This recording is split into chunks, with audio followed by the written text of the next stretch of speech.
కొత్తగూడెం పరిసర ప్రాంత ప్రజలకు శుభవార్త.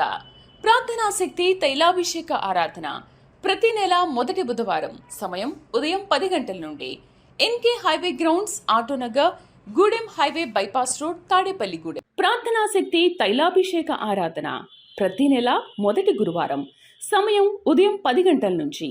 స్థలం తూర్పుగోదావరి జిల్లా అమలాపురం దగ్గర ఉప్పలగుప్తంలో. ప్రార్థనాశక్తి గుడ్ ఫ్రైడే ఆరాధన ఏప్రిల్ 3వ తారీఖు మధ్యాహ్నం 12 గంటల నుండి. స్థలం వైస్రాయ్ గార్డెన్స్, జూబ్లీ బస్టాండ్ ఎదురుగా, సికింద్రాబాద్. విజయవాడ పరిసర ప్రాంత ప్రజలకు శుభవార్త. ప్రార్థనాశక్తి తైలాభిషేక ఆరాధన ప్రతి నెల మొదటి శనివారం సమయం ఉదయం 8 గంటల నుండి. స్థలం బొబ్బూరి గ్రౌండ్స్, భవానీపురం, పున్నమి ఘాట్, విజయవాడ. ప్రార్థనాశక్తి ఈస్టర్ ఆరాధన ఏప్రిల్ 5 ఆదివారం సమయం ఉదయం 9 గంటల నుండి. స్థలం వైస్రాయ్ గార్డెన్స్, జూబ్లీ బస్టాండ్ ఎదురుగా, సికింద్రాబాద్. ప్రార్థనాశక్తి తైలాభిషేక ఆరాధన ఏప్రిల్ 5 ఆదివారం సమయం సాయంత్రం 5:30 నుండి. స్థలం NRC gardens, Moosapet, pillar number 842, Kukatpally. ప్రార్థనాశక్తి తైలాభిషేక ఆరాధన పాలకొల్లు ఏప్రిల్ 7 మంగళవారం సమయం ఉదయం 7 గంటల నుండి. స్థలం అడబాలా గార్డెన్స్, ఎల్ఎన్టీ బిల్డింగ్స్ ప్రక్కన, పెంకులపాడు రోడ్, పాలకొల్లు. ప్రార్థనాశక్తి తైలాభిషేక ఆరాధన ప్రతి నెల 2వ మంగళవారం సమయం ఉదయం 10 గంటల నుండి. Shri convention hall, CR Reddy women's college, Vatluru, Eluru. ప్రార్థనాశక్తి తైలాభిషేక ఆరాధన ప్రతి నెల 2వ బుధవారం సమయం ఉదయం 9 గంటల నుండి. స్థలం airport road, quarry market, Renuka apartment దగ్గర, రాజమండ్రి. ప్రార్థనాశక్తి తైలాభిషేక ఆరాధన ప్రతి నెల 2వ శుక్రవారం సమయం ఉదయం 10 గంటల నుండి. స్థలం కాపు కళ్యాణ మండపం, ఎన్ఎఫ్సిఎల్ రోడ్, ఆర్టీఓ ఆఫీస్ పక్కన, ఆర్ఆర్ నగర్, కాకినాడ. యేసయ్య నామములో మీకు వందనాలు తెలియపరుస్తున్నాను. ప్రియులరా, ఈ దినము కొరకు దేవుడు సిద్ధపరిచిన వాక్యాన్ని మనం ధ్యానం చేసుకుందాం. ద్వితీయోపదేశకాండము 23వ అధ్యాయము 5వ వచనం ద్వారా ప్రభు మిమ్మల్ని దర్శిస్తూ ఉన్నారు. Deuteronomy chapter 23 verse 5. ఈ యొక్క 5th థర్డ్ లైన్ అండర్లైన్ చేసుకోండి. అద్భుతమైన మాట. నీ దేవుడిని యెహోవా నీ నిమిత్తము ఆ శాపమును ఆశీర్వాదముగా చేశాను. 5వ వచనం ఒకసారి అందరం చదువుకుందామా? అయితే నీ దేవుడిని యెహోవా బిలాము మాట విననొల్లకుండెను. నీ దేవుడిని యెహోవా నిన్ను ప్రేమించిన గనుక నీ దేవుడిని యెహోవా నీ నిమిత్తము ఆ శాపమును ఆశీర్వాదముగా చేశాను. ఈరోజు వాగ్దానం ఏంటంటే, మీ మీద ఉన్న శాపము ఆశీర్వాదముగా మారుతుంది. ఎంతమంది శపించారో ఏమో, మా ఇంటి ముందు ఉన్న వాళ్ళే ఈ రీతిగా మాటలతో శపిస్తున్నారు. వారేదో చేతబడి చేశారు, వీరేదో కట్టుమొత్తనం పెట్టారు, వీరు మా మీద చెడ్డ ఏదో జరిగేలాగా వారు ఎక్కడెక్కడో ఏవేవో మంత్రాలు చేశారు. మా ఇంటి వారే మాకు శత్రువులుగా ఉన్నారు. వారి దిష్టి తగిలింది, వీరి దిష్టి తగిలింది. వారు చూడలేకపోతున్నారు, వీరు చూడలేకపోతున్నారు. నా కొడుకుని 2 కళ్ళ చూడలేకపోతున్నారు, నా బిడ్డని, నా కుమార్తెని 2 కళ్ళ చూడలేకపోతున్నారు. వాళ్ళ కన్ను దృష్టి ఇలా తగిలేసింది, ఇలా జరిగింది, అలా జరిగింది. ఏంటో ఈ పాపం, ఏంటో ఈ శాపం. అందరూ కూడా మమ్మల్ని శపిస్తూనే ఉన్నారు. లేదా నేనేం పాపం చేశానో ఆ శాపం నా మీదకి వచ్చింది, ఏది చేసినా మాది మట్టి అయిపోతుంది అని అనుకుంటున్నావు కదా. దేవుడు నీ మాట, నీ బాధ విన్నాడు, ఆలకించి ఈరోజు చెప్తున్న గొప్ప మాట ఏంటంటే, ఆ శాపమును ఆశీర్వాదముగా మార్చుచున్నాడు. దేవుని చేతిలో గొప్ప మహిమ ఉంటుంది. ఎంత దుఃఖం ఉంటుందో దానిని ఆశీర్వాదంగా మారుస్తాడు. ఎంత దరిద్రం ఉంటుందో అది ఆశీర్వాదంగా మారుస్తాడు. ఆ శాపమును ఆశీర్వాదముగా మార్చుచున్నాడు. వ్యాపారం పెట్టాను, నష్టం వచ్చేసింది. వ్యవసాయం చేశాను, నష్టం వచ్చేసింది. ఎవరికో మంచిగా సహాయం చేద్దామని వెళ్ళాను, వారందరూ కలిసి నన్ను మిస్అండర్స్టాండ్ చేసుకున్నాను. నేను ఎక్కడికి వెళ్ళినా చెడ్డ ఎదురవుతుంది. ఏదైనా ఒక పని నిమిత్తం వెళ్తే అపజయం ఎదురవుతుంది. నా గ్రహస్థితి బాగోలేదేమో, నా జాతకం బాగోలేదేమో, నా బ్రతికింతేనేమో, నేను ఇంక లేవనెత్తబడినేమో అని అనుకుంటున్నావా? ఏ గ్రహస్థితి ఎట్లున్నా ఈ క్షణమే దేవుడు దాన్ని ఆశీర్వాదంగా మార్చుచున్నాడు. ఇలా చీకటి ఉందనుకోండి, ఇలా వెలుగుగా మారుస్తాడు. ఇలా వెలుగు ఉందా, చీకటిగా మార్చగలడు. ఇన్నిటిని కూడా ఏదైనా మార్చగలడు ఆయన. అయితే నీ చీకటి సమస్యను, నీ అంధకార సమస్యను దేవుడు వెలుగుగా మార్చుచున్నాడు. మరలా ఈ రోజు నుండి నువ్వు పనులు ప్రారంభిస్తావు, అన్ని జయము చూస్తావు. ఇక మీదట ఏ నిర్ణయం తీసుకుని వెళ్ళినా నువ్వు చెక్ చేసుకో, దేవుడు ఆశీర్వాదమనే కనపరుస్తాడు.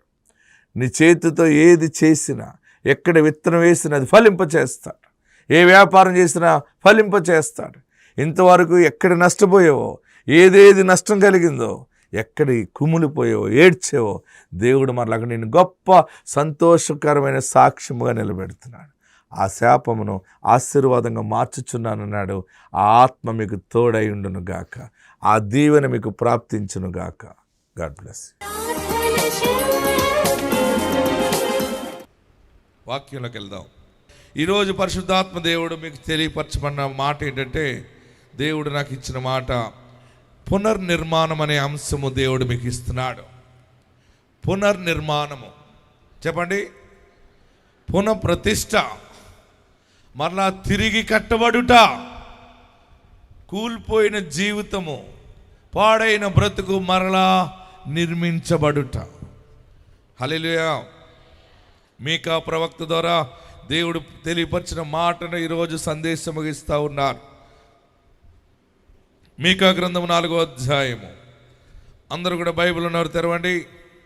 మీకా గ్రంథం 4వ అధ్యాయము 1వ వచనం 2వ వచనం మనం చదువుకుందాం. అంత్యదినములలో యెహోవా మందిర పర్వతము పర్వతముల శిఖరమున స్థిరపరచబడి కొండల కంటే ఎత్తుగా ఎత్తబడగా ప్రవాహము వచ్చినట్లు జనులు దానిలోనికి వత్తురు.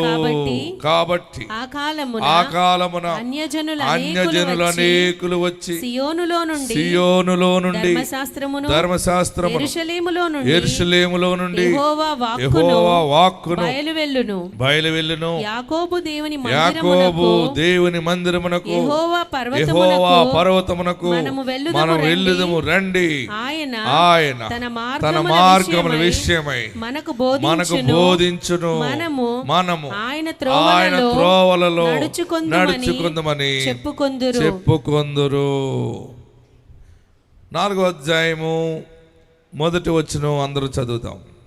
అంత్యదినములలో యెహోవా మందిర పర్వతముల శిఖరమున స్థిరపరచబడి కొండల కంటే ఎత్తుగా ఎత్తబడగా ప్రవాహం వచ్చినట్లు జనులు దానిలోనికి వత్తురు. ఆమేన్. ప్రియులరా, దేవుని మందిరము గురించి, కూల్చబడిన మందిరము గురించి ఆనాడు ఇశ్రాయేలీలు మందిరము కూలిపోయింది.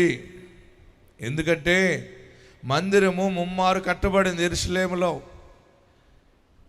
మొట్టమొదటిగా సొలొమోను మహారాజు కట్టాడు. సొలొమోను ద్వారా దేవుడు కట్టించుకుంటే మరలా దానిని శత్రురాజు కూల్చేశాడు. మరలా రెండవసారి జెరుబాబెల్ నాయకత్వంలో మందిరము కట్టబడింది. మరలా మరొక శత్రువు వచ్చాడు సిరియా నుంచి. వాడు దానిని అపవిత్రపరిచి మందిరాన్ని పాడు చేసి జనాల్ని పాడు చేసేసాడు. నాశనం అయిపోయింది. మరలా మూడవసారి హేరోదు నాయకత్వంలో మరలా తిరిగి కట్టబడింది. ఆ సమయంలో యేసు ప్రభు వారు శరీరధారికి వచ్చిన రోజులు ఆ మందిరములో యేసు ప్రభు వారికి నామకరణము ప్రతిష్ఠ చేయడం జరిగింది.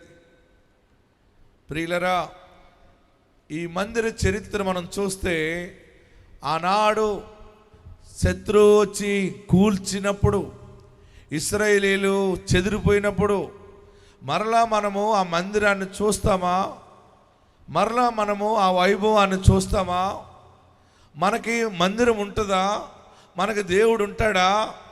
మనకి ఇంక దేవుడు లేడేమో, మనం ఇలా అనాథులం అయిపోయేమో అని ప్రజలందరూ కూడా ఏడుస్తూ మనసు చెదిరిపోయి దేవుని మీద విశ్వాసము తగ్గిపోతున్న సమయంలో దేవుడు ప్రవక్త అయిన మీకాను నిలబెట్టి మీకా ద్వారా అనుగ్రహించిన మాట, ఈ మాట ఈరోజు ఈ కృపాకాలంలో నీకు దీవెనగా దేవుడు దీన్ని ప్రకటిస్తూ ఉన్నాడు. ఏంటంటే మీకా ద్వారా దేవుడు ప్రకటిస్తున్న మాట ఇప్పుడు చదవండి, మీకు అర్థమవుతుంది. అంత్య దినములలో యెహోవా మందిర పర్వతముల శిఖరమున స్థిరపరచబడి కొండల కంటే ఎత్తుగా ఎత్తబడగా ప్రవాహం వచ్చినట్లు జనులు దానిలోకి వత్తురు. ఆమేన్. గట్టిగా హల్లెలూయా చెప్పండి. మందిరము లేదు, కూల్చివేయబడిన మందిరము, హేరోదు ద్వారా కట్టిన మందిరము, మూడవ శత్రువు అయినటువంటి టైటస్ దానిని పాడు చేసేసాడు. ఇలాగ కట్టబడిన మందిరాలు పాడైపోతుంటే ఆ రోజులలో దేవుడు తన సేవకుని నిలబెట్టి ఒక సమయంలో మీకా ద్వారా దేవుడు మాట్లాడుతూ ఉన్నాడు. ప్రజలారా ఆలకించండి, సమాజము ఆలకించండి. ఇదిగో అంచె దినములలో యెహోవా మందిర పర్వతము శిఖరమున స్థిరపరచబడి కొండల కంటే ఎత్తుగా ఎత్తబడగా. ఆమేన్. మందిరము లేదనుకుంటున్నారు, ఇంకా కట్టబడదనుకుంటున్నారు, ఇంకా అక్కడ ఏమీ లేదనుకుంటున్నారు కదా. నేను మరలా పునర్నిర్మాణము చేయుచున్నాను. అది ఎలాగ నిర్మాణం జరుగుతుందంటే పర్వతముల శిఖరముల కంటే ఎత్తుగా ఎత్తబడబోతా ఉంది. నమ్మిన వారందరూ చప్పట్లు కొట్టి ప్రభుని స్తుతించండి. ప్రియులరా, ఎక్కడ మందిరము కూలిపోయిందో, ఎక్కడ మందిరము చెదిరిపోయిందో, ఎక్కడ ప్రజలకు విశ్వాసము కోల్పోయిందో, మరలా దేవుడు అక్కడే మందిరం ఎక్కడ పెడుతున్నాడంటే పర్వత శిఖరముల కంటే ఎత్తుగా అది స్థిరపరచబడుతుంది. ఆమేన్. గట్టిగా హల్లెలూయా చెప్పాలి. నా ప్రియ సహోదరులరా, అన్నీ కోల్పోయిన నీతో దేవుడు మాట్లాడుతూ ఉన్నాడు. అన్నీ చెదిరిపోయి ఒంటరి అయిపోయిన నీతో దేవుడు మాట్లాడుతూ ఉన్నాడు. మరలా దేవుడు పునర్నిర్మాణం చేయబోతా ఉన్నాడు. నీ జీవితంలో ఆత్మ సంబంధంగా ఈరోజు ఈ వాక్యాన్ని ప్రభు నీకు ఇస్తున్నది ఏంటంటే, మరలా ఎత్తైన శిఖరం మీద నిన్ను ఆయన కట్టబోతా ఉన్నాడు. శిఖరముల కంటే ఎత్తుగా ఎత్తబడుతుంది. నా ప్రియ సహోదరులరా, పరిశుద్ధాత్ముడు ఈరోజు నీకు నాకు ఇస్తున్న మాట ఏంటంటే, ఎక్కడ అవమానపరచబడ్డావో, ఎక్కడ అన్ని కోల్పోయావో, ఎక్కడ అన్యాయం జరిగిందో అక్కడే ఎత్తైన కొండ పైన నిన్ను ఒక స్తంభముగా దేవుడు నిలబెట్టబోతా ఉన్నాడు. అది ఆయనకు సాధ్యమది. ఆయన ఆత్మ దేవుడు, ఆత్మ కార్యము ఎవరు గ్రహించలేరు. మనుషులకు అసాధ్యమైనటువంటి కార్యాన్ని పరిశుద్ధాత్ముడు నీ జీవితంలో జరిగించుచున్నాడు. ఆమేన్. అయ్యో, నా బిడ్డ జీవితం ఇలాగ అయిపోయింది, నా వ్యాపారం ఇలాగ అయిపోయింది, ఉద్యోగం ఇలాగ అయిపోయింది, నా బలం ఇలాగ అయిపోయింది, నా స్థితి ఇలాగ అయిపోయింది, కుటుంబం పాడైపోయింది అని అనుకుంటావేమో. నమ్మగలిగితే నమ్ము, శిఖరము పైన దేవుడు మరలా గొప్ప దీవెనతో స్థిరపరచబోతా ఉన్నాడు. ఆమేన్. ఇది నా జీవితానికి దేవుడు ఇచ్చిన మాటని నమ్మితే 7 మార్లు ఆమేన్ అని చెప్తూ చప్పట్లు కొట్టండి. 1 2 3 4 5 6 7. ఆ రోజు మీకా అంటున్నాడు, ఇదిగో పర్వత శిఖరముల మీద స్థిరపరచబడుతుంది. రెండోది, ప్రజలందరూ కూడా ప్రవాహం వలె వస్తారు. ఆమేన్. మందిరానికి ఎప్పుడు వస్తారంటే, మందిరం కూలిపోతే ఇంకా అక్కడ దేవుడు లేడేమో అనుకుంటాం మనం కొన్ని సమయాలు. దేవుడు నమ్ముకున్న వాళ్ళు ఎవరైనా పాడైపోతే వారికి దేవుడే ఉన్నాడా, దేవుడు ఉంటే అలా ఎందుకు పాడైపోతారు? మనం బంగారం అమ్మేసుకున్నా, భూమి అమ్మేసుకున్నా, స్థలం అమ్మేసుకున్నా, పొలం అమ్మేసుకున్నా, ఉద్యోగం పోయినా, ఇంకా అన్ని పోయినాయి, విలువ పోయినాయి, దేవుడు లేడంటారు. ఈరోజు దేవుడు నీతో మాట్లాడుతున్నాడు. అన్నీ కోల్పోయిన నీతోటి, అప్పులు పాలైపోయిన నీతోటి మరలా ఆయన నిన్ను పునర్నిర్మాణము చేయుచున్నాడు. ఆమేన్. హల్లెలూయా చెప్పండి. ఇల్లు లేదు, విలువ లేదు. ఉద్యోగం లేదు, విలువ లేదు. పిల్లలు లేరు, నీకు విలువ లేదు. నీకు పొలం లేదు, విలువ లేదు అంటారు. కానీ ఈరోజు మీకా ద్వారా ఆనాడు చెప్పిన మాట పరిశుద్ధాత్ముడు ఈరోజు నీతో మాట్లాడుతూ ఉన్నాడు. ఎక్కడ విలువ లేదని అనుకున్నావో, ఎక్కడ ఉన్న విలువ పోయిందో అక్కడే ప్రవాహం వచ్చినట్లుగా జనులు వస్తారంటున్నాడు. అంటే విలువ లేని చోటే మరలా 7 అంతల విలువ దేవుడిచ్చి నిన్ను శిఖరం మీద స్థిరపరుస్తాడు. నీ బిడ్డని శిఖరం మీద స్థిరపరుస్తాడు. నీ వ్యాపారాన్ని శిఖరం మీద స్థిరపరుస్తాడు. నీ సేవను స్థిరపరుస్తాడు. నీ వ్యాపారాన్ని స్థిరపరుస్తాడు. బహుశా కష్టం వచ్చిందని ఇరుగు పొరుగు వారు నీకు విలువ లేదని చెప్పుండవచ్చు. నీది ఒక బ్రతుకేనా అని అనవచ్చు. నీవు ఎలా పెంచాలో బిడ్డను అలా పెంచలేదనవచ్చు. నువ్వు ఎలాగ కష్టపడాలో అలా కష్టపడలేదు. ఎలాగ జాగ్రత్తలు తీసుకోవాలో తీసుకోలేదు. మీరు దరిద్రులు అనవచ్చు అందరిని. కానీ ప్రవాహం వచ్చినట్లుగా ఆశీర్వాదం మీ దగ్గరికి వచ్చినప్పుడు అనుకోకుండా విలువ మరలా దేవుడు పైకి ఇవ్వబోతా ఉన్నాడు. హల్లెలూయా. గట్టిగా హల్లెలూయా చెప్పండి. ఇంకా గట్టిగా హల్లెలూయా చెప్పండి. అప్పులు పాలైపోయావని, లేదా బిడ్డల్ని కనలేదని విలువగా మాట్లాడలేకపోతున్నారేమో. నీకు విలువ లేదు, నువ్వు రావద్దు, మా కార్యక్రమాలకు రావద్దని నిన్ను వ్యతిరేకించారేమో. అక్కడే ఎత్తైన శిఖరము పైన ఎత్తుగా ఎత్తబడేను. ఈ వాగ్దానం నాకే అని నమ్మితే మీరు కేకలు వేయండి, చప్పట్లు కొట్టండి. తొందరలోనే మీరందరూ సొంత కార్లు వేసుకుని ప్రార్థనకు రాబోతున్నారు. మీరందరూ ఐశ్వర్యవంతులుగా రాబోతున్నారు.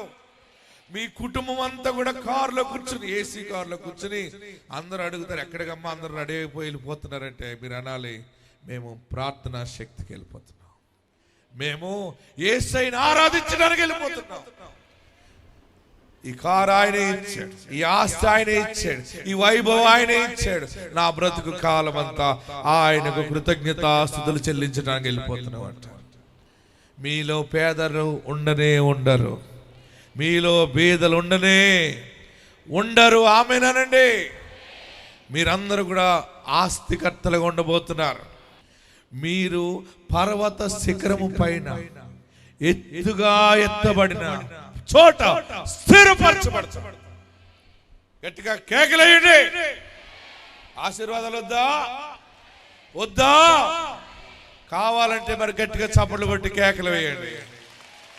మందిరము పర్వతముల పైన పునర్నిర్మాణము జరుగుతున్నట్టుగా మరలా నీ ఇల్లు, నీ బ్రతుకు, నీ జీవితము, నీ ఉద్యోగము మరలా నిర్మించబోతున్నారు.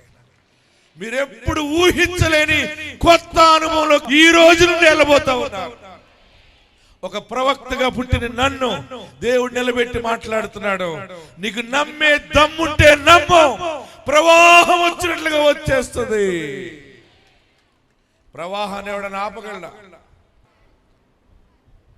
నీకొచ్చే ఆశీర్వాదము ఎవరిన్ని శాపనార్థాలు పెట్టినా ఆగదది. ఎవరిన్ని అడ్డులు ఆటంకాలు పెట్టినా నీ వ్యాపారం ఆగదు, నీ సేవ ఆగదు, నీ దీవెన ఆగదు, నీ ఉద్యోగం నీకు వస్తుంది. ఆయన నిలబెడతాడు, ఆయన నిలబెడతాడు. ప్రవాహం వచ్చినట్లుగా వచ్చేస్తుంది. నేను తొందరగా ముగిస్తున్నాను. మొదటి అంశములో దేవుడిచ్చిన మాట ఏంటంటే, ఎత్తైన కొండపైన మందిరము నిర్మించబడుతున్నట్టుగా నీ కుటుంబము ఆయన నిర్మించబోతున్నాడు. పేతురు అంటాడు, మనమే ఆయన మందిరమై ఉన్నాము. ఏమంటాడు ఆయన? మనమే ఆయన మందిరమై ఉన్నాము. ఆ మందిరము దగ్గరికి అనేక మంది విశ్వాసముతో వస్తారు, నీ సాక్ష్యం వినటానికి వస్తారు. హల్లెలూయా చెప్పాలి. ఈరోజు దేవుడు ఈ వాక్యం ద్వారా నన్ను నిజముగా ఆశీర్వదించాడని నమ్మితే గట్టిగా చప్పట్లు కొట్టి హల్లెలూయా చెప్పండి. నేనే చూస్తున్నాను మీ ఆశీర్వాదాలు. అతి తొందరలో మీరు చూడబోతున్నారు, అనుభవించబోతున్నారు. ఏడవకండి. ఇల్లు పోయింది, ఆరోగ్యం పోయింది, ఆస్తి పోయింది, బంగారం పోయింది, వెండి పోయింది, అన్ని పోయిని, మళ్ళీ చూస్తానా? చూడను అనుకున్నావు కదా. అందుకే ఈరోజు దేవుడు మరలా నీతో మాట్లాడుతున్నాడు. పునర్నిర్మాణము. ఆమేన్. రెండవది, ప్రవాహం వచ్చినట్లు జనములు వస్తారు. తర్వాత ఏమంటున్నాడు చూడండి, కాబట్టి ఆ కాలమున అన్యజనులు అనేకులు వచ్చి సియోనులో నుండి ధర్మశాస్త్రమును యెరూషలేములో నుండి యెహోవా వాక్కును బయలువెల్లును.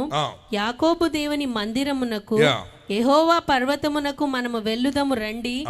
ఆయన తన మార్గముల విషయమై మనకు బోధించును. మనము ఆయన త్రోవలలో నడుచుకొందుమని చెప్పుకొందురు. అన్యజనులు మీకా ద్వారా దేవుడు మాట్లాడుతున్నాడు, సమాజముతో మాట్లాడుతున్నాడు. మీకా, ఓ సమాజమా, ఓ నా ప్రియ సహోదరులరా, యెహోవా వాక్ ఏంటంటే మరలా మందిరము ఎత్తైన కొండపైన కట్టబడుతుంది. ప్రజలు అనేక మంది ప్రవాహంలో వస్తారు. మూడవది ఏంటంటే అన్యజనులు కూడా అక్కడికి వస్తారు. ఏంటి? అన్యజనులు ఎందుకు వస్తారంటే అక్కడ దేవుని వాక్కు తీసుకోవాలని, వారికి ఎలాగ నడిపించబడాలో దేవుని చిత్తం తెలుసుకోవాలని. తర్వాత అంటున్నాడు, 4వ వచనంలోకి రండి, 3వ వచనం చదవండి. ఆయన మధ్యవర్తి అనేక జనములకు మీకా 4:3 వచనం. దూరమున నివసించు బలముగల అన్యజనులు తీర్పు తీర్చును. వారు తమ ఖడ్గములను నాగటి నక్కులుగాను తమ ఈటెలను మచ్చు కత్తులుగాను సాగగొడతారు. జనము మీదికి జనము. అందరూ అండర్లైన్ చేసుకోండి. సంగమా, జనమా, జనము మీదకి జనము. ఖడ్గము ఎత్తకయుండును. యుద్ధము చేయ నేర్చుకునుట జనులు ఇక మానివేతురు. ఆమేన్. ఆమేన్ అని చెప్పండి. దేవుడు శిఖరము పైన నిన్ను స్థిరపరచబోతా ఉన్నాడు. అందరూ ఉన్న చోట లేచి నిలబడదాం. ఎక్కడున్నవారు అక్కడే లేచి నిలబడదాం. దేవా, ఈరోజు నువ్వు నాతో మాట్లాడావు. విశ్వాసము కోల్పోయాను, నిరీక్షణ కోల్పోయాను. ఇది జరుగుతుందా, ఇంక జరగదేమో అనుకున్నాను. కానీ ఈరోజు నీ దాసుడు ద్వారా మాట్లాడావు. ఆనాడు నాయనా నీ మందిరము గురించి మాట్లాడిన ప్రవచన వాక్కు ఈ కృపాకాలంలో మాకు అనుగ్రహించి మరలా మమ్మల్ని తిరిగి నిలబెడతానన్నావు. కొండలకు పైగా, పర్వత శిఖరములకు పైగా ఎత్తుగా ఎత్తబడి నిర్మించబడతా ఉన్నావు. ఎక్కడున్నవారు అక్కడ లేచి నిలబడండి. నా భర్త నాకు దూరంగా ఉన్నాడని ఏడుస్తున్నావా? నా భార్య నాకు దూరంగా ఉందని ఏడుస్తున్నావా? మరలా ఎత్తుగా ఎత్తైన చోట ఎవరి భయము లేకుండా నీ ఇల్లు కట్టబడుతుంది. ఏ భయము లేకుండా, ఏ శాపము లేకుండా మరలా తిరిగి నీ కుటుంబం ఆశీర్వదించబడుతుంది. యేసయ్యా, నా పాపాలు క్షమించు, నన్ను పరిశుద్ధపరచు, నన్ను నీ బిడ్డగా స్వీకరించు, నన్ను మరలా నిలబెడతానని మాట్లాడావు. అందరూ ఎగతాళి చేస్తూ ఉన్నారు. బాబు, మళ్ళీ నిలబెడతారా? మళ్ళీ బాగుపడతారా?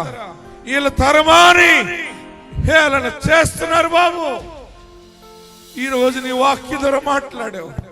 నన్ను తలగా నిలబెట్టడానికి నీ ఆత్మాభిషేకము నాకు దయచే. నీ బలమైన అభిషేకము కావాలి, నీ బలమైన ప్రభావము కావాలి. అందరూ ప్రార్థన చేయండి. పాపాలు ఒప్పుకోనండి. నా ఇంటికి నువ్వు రక్షకుడిగా ఉండాలి. యేసయ్యా, నా ఇంటికి నీవు రక్షకుడిగా ఉండాలి. నా ఇంటిని కట్టేవాడు నువ్వు ఉన్నావు. నా బ్రతుకును మరలా నిలబెట్టేవాడు నీవు ఉన్నావు. పోయినవన్నీ తిరిగి మరలా ఇచ్చువాడు నువ్వు ఉన్నావు. పోయిందని ఏడుస్తున్నావా? మరలా తిరిగి నీ చేతికి దేవుడు అప్పగించబోతున్నాడు.